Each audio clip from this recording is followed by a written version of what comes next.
Class 6, we will start the chapter which we have already started, Geography chapter 1, and today we will going to complete this chapter because only one topics are left, satellites and meteoroids. Okay, so in the last topic, in the last video we have discussed that why the earth is important for us and why it is important for human, why the life exists on earth only. So there is a reasons behind. Go through the value corner. Small answers इसके हैं कि the earth our earth has a right amount of all the components that needed to support life. सब life को support करने के लिए we need food, then water and oxygen to survive. ठीक है ना. तो ये जो थ्री चीज़ जो है हमें कौन प्रोवाइड कर रहा है, ये ऑलरेडी थ्री चीज़ें कंपोनेंट्स जो है हमें हमारे लिए वो प्रेजेंट है, जिसके लिए कहा जाता है कि earth is the only planet, unique planet which consist life. तो इसी तरह से ठीक है. अब हम आज पढ़ेंगे सैटेलाइट्स. सैटेलाइट्स किसे कहते हैं, what are satellites, what is the meaning of satellites and importance of satellites. So the word satellites is derived from the Latin word satella, meaning companion or attendant. The satellites are celestial objects that move around the planet. Like planet, they do not have their own heat and light but reflect the light of the sun. तो हमने क्या बताया कि satellites क्या है, ये words कहाँ से निकाला गया, ये वर्ड्स ड्राइव किया गया लैटिन वर्ड से. अब वो वर्ड्स क्या था, सैटेलाइट, इसका मतलब है कंपेनियन और अटेंडेंट. तो साथी, आपके साथी, आपके फ्रेंड जो होते हैं, आपके साथ बैठते हैं आपके क्लास में सीट्स में. तो उसी तरह से सैटेलाइट्स जो भी हमारे प्लैनेट्स हैं उसके साथ में जो चीज़ें उसके साथ हैं, तो उसी तरह से इसका नाम रखा सैटेलाइट्स. सेलेस्टियल बॉडी के अंदर आता है, बट ये इनका खुद का ये भी रिवॉल्व करते हैं अराउंड द प्लैनेट्स. तो सैटेलाइट सेलेस्टियल बॉडी है दैट रिवॉल्व्स, वो प्लैनेट्स के पूरे चक्कर काटते हैं, पूरे चक्कर काटते हैं, लेकिन इनकी खुद की अपनी कोई लाइट्स नहीं है और हीट नहीं है. इनके पास जो भी रोशनी आती है, the light and heat which they are receiving only from the sun, उसको सन से ही मिलता है. इसी तरह से different planets have different satellites. ठीक है. तो डिफरेंट प्लैनेट्स जो है उनके पास अपने अपने सैटेलाइट्स है. मरकरी के पास कोई भी सैटेलाइट नहीं है, वेनस के पास नहीं, अर्थ के पास एक है, वो है मून, हमारा नेचुरल सैटेलाइट मून. मार्स में 2 हैं, जुपिटर में 79, सैटर्न में 61, यूरेनस में 27, नेपच्यून में 14. तो ये उनके सैटेलाइट्स हैं. तो हमारे इंडिया में हमारे पास कितने हैं, 1 हैं, और वो है हमारा मून. तो मून जो है अर्थ का सैटेलाइट है. अब Earth has only 1 satellite that is moon. तो इसकी डायमीटर कितना है, कहा गया 1/4 of the diameter of Earth. Earth का जितना डायमीटर है उसका 1/4 है वो. एंड इट्स डिस्टेंस कितनी अर्थ से, 3,84,400. And it is closer to Earth than sun. ये अर्थ से बहुत ज़्यादा क्लोज है, सन से नहीं. And they are only mountains, plains and depreciation on the moon. Means गड्ढे हैं, माउंटेन्स है, प्लेन्स है मून के अंदर. The moon has no light. तो हमने क्या कहा यहाँ पर कि इसकी डिस्टेंस कितनी, इतनी है. डायमीटर कितना है, अर्थ का जितना डायमीटर है उसके अर्थ का डायमीटर से 1/4 है ये. फिर मून में माउंटेन्स भी हैं, प्लेन्स भी है और डिप्रेशिएशंस में गड्ढे हैं, सरफेस दिखते हैं वहाँ पर. The moon has no light, उसका खुद का कोई लाइट्स नहीं है. और ये जो लाइट रिफ्लेक्ट करता है वो किसका है, सन का है. और ये it takes about 28 days and 8 hours to revolve around the earth. तो ये अर्थ मान लेते, ये अर्थ है हमारा और ये मून है. तो ये मून को अर्थ के पूरे चक्कर लगाने में, वापस इस जगह में आने में कितना समय लगता है, 28 days 8 hours around the earth and the same time to rotate on its own axis too. और उतना ही समय लगता है उसको अपने फेस को चेंज करने में. मतलब जब आप देखते हो फुल मून से न्यू मून में आ जाते हो, तो इसी तरह से उसको भी समय कितना लगता है, 28 and 8 hours अपने ही एक्सेस में रोटेट करने में, रिवोल्यूशंस एंड रोटेशंस में. As a result we get we get to see only one side of the moon. तो इसीलिए हमेशा हमें मून की एक साइड ही नज़र आती है। फेजेस ऑफ द मून, तो जिस तरह से फेस चेंज करता है, जैसे कहा इस तरह से फेस की फेजेस बढ़ती रहती है, धीरे धीरे धीरे धीरे फुल मून में हो जाता है। तो ये फेजेस है। The moon appears in the sky in different shapes, अलग अलग। और मून्स जो है रिफर करते हैं फेजेस ऑफ द मून जो है अलग अलग है। We have already read that it takes to 28 days and 8 hours to revolve, Earth के चक्कर लगाने में। The shape of the moon grow during one half of this period and reduce during the other half. तो मतलब जो phases होता है, मतलब 28 days, जैसे मान लो अगर फुल मून है तो हाफ मून वापस हाफ मून होने में तो उतना ही समय लगता है, हाफ टाइम वापस उसको वापस जाने में हाफ टाइम। तो इसीलिए हमेशा जब भी हमें दिखता है तो ये हमें वन साइड ही दिखता है। The shape of the moon grow during one half of this period, तो उसका मून का जो शेप है ग्रो होने में कितना समय लगता है, हाफ बोला गया। 28 and 8 hours मीन्स 28 का हाफ कर दो और हाफ 4 hours हो गया, ठीक है। फिर कहा गया उतना ही हाफ उसको दूसरा वापस रिड्यूस होने में भी लगता है, जब वो घटता है फुल मून से रिड्यूस होता है, नीचे वापस पीछे जाता है। The period when the shape of the moon grow is known as waxing period, तो जब शेप ऑफ द मून जो होता है ग्रो होता है, जब वो बढ़ता है तो उसको वैक्सिंग पीरियड कहते हैं, और जब रिड्यूस होता है तो उसको वैनिंग पीरियड कहते हैं, ठीक है। तो वैक्सिंग पीरियड कब होता है, जब वो ग्रो करता है, बढ़ता है, और जब वो घटता है तो वो वैनिंग पीरियड हो जाता है, ठीक है। वैक्सिंग एंड वैनिंग पीरियड इस तरह से हो गया।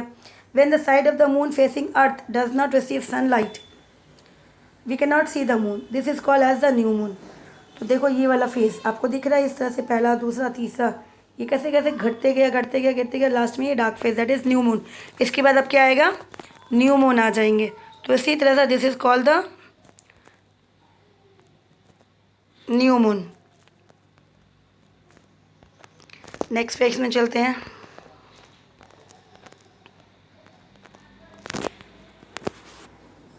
न्यू मून और अमावस्या, इसको ज़्यादातर इंडियन सोसाइटी मीन्स में इसको अमावस्या के नाम से कहा जाता है। When the moon looks like full disc and it is known as full moon और पूर्णिमा ऑल्सो, ठीक है।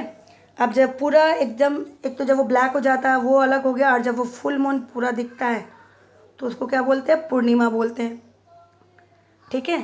तो न्यू मून अमावस्या, और जब फुल मून हो जाता है पूरा का पूरा तो उसको बोलते हैं पूर्णिमा के हिसाब से, जहाँ पे बहुत ज़्यादा रोशनी दिखती है। अब हम पढ़ेंगे एस्टेरॉइड्स। एस्टेरॉइड्स किसे कहते हैं, a broken piece of probably an exploded planet which revolve around the sun in their own orbit. जो सन के आसपास जो भी प्लैनेट्स घूम रहे हैं, जो डस्ट पार्टिकल्स भी होते हैं, पत्थर होते हैं, तो वो भी अपने ऑर्बिट में घूमते रहते हैं। हमने बीच में देखा था कि एक एस्टेरॉइड का जो दिख रहा था आपको डॉट डॉट, वो अपने ऑर्बिट में घूम रहा था, तो ये था वो एस्टेरॉइड्स, ठीक है। दो प्लैनेट से टूटे हुए जो टुकड़े थे, जो रॉक्स पार्टिकल्स थे एक्सप्लॉइड होने के बाद, वो चीज़ें जो है अपने एक आराम से अपना ऑर्बिट बना दिया है, और उस ऑर्बिट में वो रोटेट करते हैं। Their orbit lies between the Mars orbit of Mars and Jupiter's. तो ये किसके बीच में है, मार्स और जुपिटर के बीच में, मतलब अगर ये मार्स है और ये जुपिटर है तो इनके बीच में इस तरह से dot dot dot dot dot ये हो गया, ये हमारा एस्टेरॉइड्स हो गया। These asteroids very in size, ये अलग अलग साइज़ के हैं क्योंकि ये पत्थर है। Ceres is the largest asteroid with the diameter of 700 kilometres. तो उसमें से लार्जेस्ट जो है इसको सीरस बोला जाता है, ठीक है। अब देखते हैं मेट्रॉइड्स किसे कहते हैं। A small piece of rocks that revolves around the sun. अब सन के आसपास भी जो है पार्टिकल्स घूमते हैं, डस्ट पार्टिकल्स है, रॉक्स है, सन के पास भी इस तरह से रिवॉल्व करते हैं सन, ठीक है। तो इसी तरह sometime this rocks entered earth atmosphere, क्योंकि सन के बाद हो गया हमारा मरकरी, फिर वेनस, फिर अर्थ। तो ये जो 10 पार्टिकल से टकराते हैं आपस में, तो वो कहीं ना कहीं इस तरह से वो कभी ना कभी किसी भी ऑर्बिट में एंटर कर लेते हैं।